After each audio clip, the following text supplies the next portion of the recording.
Hello students, এইটো ভিডিওত আমি চাম 8.4 আটাইতকৈ ইম্পৰ্টেণ্ট দুটা কোশ্চিন। ঠিক আছে, তো হা আমি প্ৰথম কোশ্চিনটো চাই লওঁ। তো ষ্টুডেণ্ট আমি ফাৰ্ষ্টত চাম এই 6 নম্বৰ কোশ্চিনটো। ঠিক আছে, তো হা এইটো আমি সমাধান চাওঁ।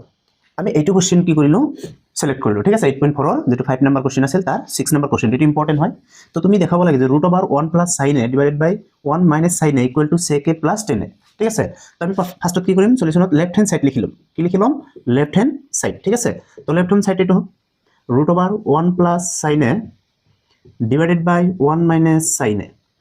ওকে স্টুডেন্ট, এতিয়া কি কৰিবা, তুমি এই ৰুটটো কেনসেল কৰিবলৈ এটা ফৰ্মুলা আছে। ফৰ্মুলাটো কি, যে ওপৰত যি আছে তাক সেমে লিখিবা। ঠিক আছে, তলত যেটো আছে হেতু তুমি যি আছে তাকে লিখিবা। এনেকৈ লিখা হল। লিখাৰ পিছত কি কৰিব লাগে, ইয়াত ব্ৰেকেট দিব লাগে। ইয়াত কি কৰিব লাগে, ব্ৰেকেট দিব লাগে। আৰু ওপৰত যদি এটাতকৈ বেছি পৰা আছে, যেনেকৈ এটা দুটা আছে, গতিকে দুটা থাকিলে ইয়াতো তুমি কি কৰিবা, ব্ৰেকেট দি দিবা। দিয়াৰ পিছত তলত আকৌ এবাৰ ব্ৰেকেট দিবা। ঠিক আছে, তাৰপিছত ইয়াত যি আছে তাকে লিখিবা। ঠিক আছে, 1 আছে 1 লিখি দিয়া। ঠিক আছে, ইয়াত যি চিন আছে তাৰ উল্টাটো লিখিবা। ইয়াত মাইনাস আছে, তুমি ইয়াত কি দি দিবা, প্লাস দিবা। ঠিক আছে, আৰু প্লাস থাকিলে মাইনাস দিবা। এতিয়া ইয়াত কি সাইন আছে, তুমি সাইন এ লিখি দিবা। লিখি দিয়া হল। এতিয়া এই বস্তুটো তুমি কি তলত বেছি লিখিলা, হয় না নাই? তো এই বস্তুটো আকৌ তুমি কি কৰিব লাগিব, ওপৰত লিখি দিব লাগিব। কাৰণ যিকোনো বস্তু তলত পূৰণ কৰিলে সেইটো ওপৰতো পূৰণ কৰিব লাগে, আৰু ব্ৰেকেট মানে পূৰণ বুজায়। তাৰ কাৰণে এইটো তুমি কি কৰিবা, এবাৰ ওপৰতো লিখি দিবা। ঠিক আছে, এতিয়া দেখা এইখিনি লিখাৰ পিছত তুমি যদি লক্ষ্য কৰা যে এই 1 + sin a আৰু এই 1 + sin a দুটা সেমই হয়। যেহেতু সেম হয়, তুমি দুবার নিলিখি একেবারে স্কোয়াৰত লিখি দিব পাৰা, যে 1 + sin a bracket whole square. ঠিক আছে, আকৌ তলৰটো যদি তুমি দেখা, এইটো যদি a ধৰা, এইটো যদি b ধৰা, তেনেহলে a - b a + b। ঠিক আছে, তাহলে a - b a + b এটার ফর্মুলা কি আছিল? তো দেখা a - b bracket of a + b এটুকু আমি কেনেকৈ লিখিছিলো, a² - b²। এটা আছিল ফর্মুলা, হয় না নাই? তো সেম মাইনাসৰ আগত যেটো আছে এইটো আমি a ধৰিম, মাইনাসৰ পিছত যেটো আছে এইটো আমি b ধৰিম। ঠিক আছে, গতিকে ইয়াত a মানে 1, তো 1² মানে যাব 1 হৈ যাব, হয় না নাই? মাইনাস sin a আছে, গতিকে তুমি এটো কি লিখিবা, sin² a লিখি দিবা, হৈ গল। তাৰ পিছত দেখা তুমি √ওভার দি দিলা। ঠিক আছে, √ওভার দি দিলা। 1 + sin a আছে, এটো লিখি দিয়া 1 + sin a।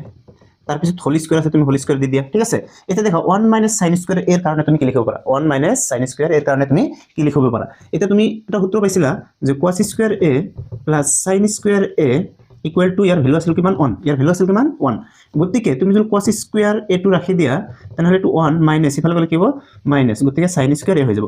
অর্থাৎ যত 1 - sin² a থাকিব, তাত তুমি কি লিখিব পাৰিবা, cos² a লিখিব পাৰিবা। গতিকে ইয়াত যেটো 1 - sin² a আছে, গতিকে তুমি ইয়াত কি লিখিব পাৰিবা, cos² a লিখিব পাৰিবা। ঠিক আছে স্টুডেন্ট, এটা আমি এখানে ইফালৰ পৰা স্টাৰ্ট কৰিলো। ঠিক আছে, তো এই স্কোয়াৰ, ইয়াত যেটো স্কোয়াৰ আছে, এই স্কোয়াৰটো থাকাৰ কাৰণে আমি কি কৰিব পাৰিম, যে ৰুটটো কেনসেল কৰি দিব পাৰো, হয় না নাই? তো তুমি এনেকৈ লিখিব পাৰা যে ওপৰত কি আছে, 1 + sin a। ঠিক আছে, 1 + sin a, কারণ ওপৰত স্কোয়াৰ আছে, গতিকে স্কোয়াৰৰ পৰা আমি কি কৰিব পাৰো, ৰুটটো কেনসেল কৰিব পাৰো। গতিকে ইয়াত 1 + sin a থাকি যাব। আকৌ ইয়াতো স্কোয়ার আছে, গতিকে ইয়াৰ লগত যেটো আকৌ √ওভাৰ আছে, সেই √ওভাৰটো তোমাৰ কি হ'ব, কেনসেল হৈ যাব, হয় না নাই? তো স্কোয়ার থাকিলে আমি কি হয়, এটা বাহিৰত আহি যায়। গতিকে cosটো তোমাৰ কি হৈ যাব, বাহিৰত আহি যাব, হয় না নাই?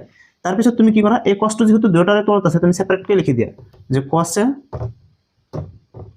ইয়াত প্লাস আছে, গতিকে সেই প্লাসটো দিবা। তাৰপিছত sin a ডিভাইডেড বাই কি হ'ব, cos a আহিব। অৰ্থাৎ ওপৰত যিমান কেইটা পৰা আছে তাৰ তলত বাৰে বাৰে এইটো আহিব, cos a। ঠিক আছে, প্ৰতিটোৰ তলত cos a আহি যাব।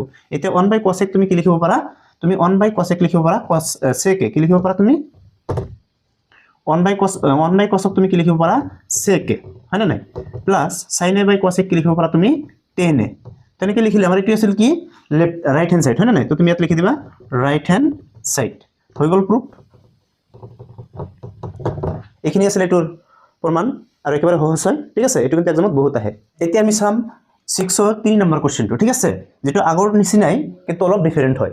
তো দেখা ইয়াত কি কৈছে, √ওভার sec θ - 1 ডিভাইডেড বাই sec θ + 1 = কি প্ৰমাণ কৰিব লাগে, cosec θ - cot θ। ঠিক আছে, তো দেখা তুমি প্ৰথমে কি লিখি লবা, লেফট হ্যান্ড সাইড লিখি লোৱাৰ পিছত তুমি এইটো কি লিখি, লেফট হ্যান্ড সাইডত কি আছে, sec θ - 1 ডিভাইডেড বাই sec θ + 1।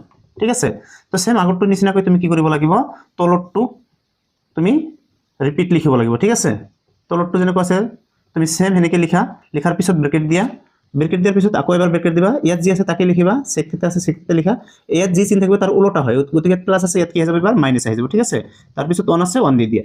এই পৰটো আকৌ কি হ'ব, ওপৰত সেম টু সেম আহি যাব। ঠিক আছে, sec θ, তাৰপিছত কি হৈ যাব, -1 আহি যাব। এতিয়া দেখা আমাৰ ইয়াৰ আগত কি দুটা পৰা আছে, নহয় এটা দুটা, গতিকে দুটা থাকিলে আমি কি কৰিব লাগিব, ইয়াত ব্ৰেকেট দিব লাগিব। ঠিক আছে, এতিয়া দেখা তুমি এইটো যদি লক্ষ্য কৰা দুটা সেম হয়, গতিকে যেহেতু দুটা সেম হয় গতিকে তুমি স্কয়াৰত লিখি দিব পাৰা যে sec θ - 1 হোল স্কয়াৰ, ঠিক আছে। আকৌ এইটো যদি a ধৰা, এইটো যদি তুমি b ধৰা, এইটো যদি a ধৰা, এইটো যদি b ধৰা, অৰ্থাৎ a + b a - b, গতিকে কি হ'ব a স্কয়ার - b স্কয়ার, অৰ্থাৎ sec স্কয়াৰ θ - 1 স্কয়াৰ, আৰু 1 স্কয়াৰৰ ভ্যালু কিমান হয় 1 হয়, হয় না নাই। এতিয়া দেখা তাৰ পিছত ইয়াত তোমাৰ যেটো আছে সেম টু সেম লিখি দিয়া sec θ - 1 হোল স্কয়ার, ঠিক আছে। এটা sec স্কয়ার θ - 1 ক তুমি কি লিখিব পাৰা tan স্কয়াৰ θ, কেনেকৈ লিখিব পাৰা, কাৰণ এনেকুৱা সূত্ৰ আছিল আমাৰ এটা যে sec স্কয়ার θ = 1 + tan স্কয়ার θ, হয় না নাই, tan স্কয়ার θ। এতিয়া এই 1 টো যদি তুমি ইফালে লৈ আহা, ঠিক আছে, 1 টো যদি ইফালে লৈ আহা কি হৈ যাব মাইনাস, আৰু ইফালে কি থাকি যাব ইকুৱেল চিনৰ ফালে tan স্কয়াৰ θ, অৰ্থাৎ তুমি কি লিখিব পাৰিলা যে sec স্কয়াৰ θ - 1 ৰ কাৰণে আমি tan স্কয়াৰ θ লিখিব পাৰো। গতিকে যেহেতু sec স্কয়াৰ θ - 1 আছে তাৰ কাৰণে তুমি কি লিখিব পাৰিবা tan স্কয়াৰ θ লিখিব পাৰা, ঠিক আছে।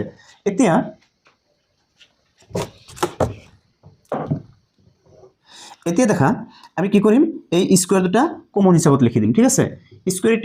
স্কয়াৰ দুটা আমি কমন হিচাপত লিখি দিলে কেনেকুৱা হ'ব যে sec θ - 1 ডিভাইডেড বাই tan θ হোল ব্ৰেকেট দি স্কয়ার দি দিম, ঠিক আছে। এতিয়া মই জানো কি, আমি এতিয়া কি জানো যে স্কয়ার আর রুটটো কি হয় ক্যান্সেল হয়, এটা আমি জানো, গতিকে দুটা ক্যান্সেল কৰি দিলো। ওপৰত কি থাকি গ'ল sec θ, তলত থাকি গ'ল tan θ, হয় না নাই। আকৌ ইয়াত মাইনাস আছে, মাইনাসটো মাজত দিবা, 1 ওপৰত আছে 1 দিবা, ইয়াত tan আছে tan θ দি দিবা, ঠিক আছে। tan θ টো দি দিবা, অৰ্থাৎ ওপৰত যিমান কেইটা অংক থাকিব বা নাম্বাৰ থাকিব তাৰ প্ৰতিটোৰে তলত এবাৰ এবাৰ কি আহিব tan আহি যাব, ঠিক আছে। এতিয়া তুমি sec ক যদি কি কৰা কনভাৰ্ট কৰা কি লিখিব পাৰা 1/cos লিখিব পাৰা, হয় না নাই। সদায় মনত ৰাখিবা এইবিলাক sin বা cos লৈ কনভাৰ্ট কৰিব লাগে। তাহলে sec ৰ কাৰণে তুমি 1/cos θ লিখিব পাৰা, tan ৰ কাৰণে কি লিখিব পাৰা sin θ / cos θ লিখিব পাৰা, কি লিখিব পাৰা sin θ / cos θ লিখিব পাৰা, ইকুৱেল টু ইয়াত তোমাৰ মাইনাস 1/tan θ ৰ কাৰণে তুমি কি লিখিব পাৰা cot θ লিখিব পাৰা, হয় না নাই। 1/tan θ মানে কি cot θ। এতিয়া দেখা এই তলতো কি আছে cos আছে, ইয়াৰ তলতো cos আছে, তাহলে cos cos ক্যান্সেল, ইয়াত উপৰত থাকি গ'ল 1, তলত থাকি গ'ল কি sin θ, হয় না নাই, মাইনাস cot θ। এতিয়া 1/sin θ মানে কি হয় cosec θ হয়, কি হয় cosec θ মাইনাস cot θ। এইটো আছিল আমাৰ কি ৰাইট হ্যান্ড সাইড, হয় না নাই, এটা আমাৰ কি আছে ৰাইট হ্যান্ড সাইড, ঠিক আছে। তো হৈ গ'ল আমাৰ প্ৰুফ, এইখিনি আছিল একেবাৰে সহজ। এই দুটা কোশ্চেন তোমালোকক কৰাই দিলো, দুটা ইম্পৰ্টেন্ট হয়, ভালকৈ চাবা, এইবিলাক এক্সামত অহাৰ সম্ভাৱনা প্ৰচুৰ পৰিমাণে আছে। Thank you for watching video.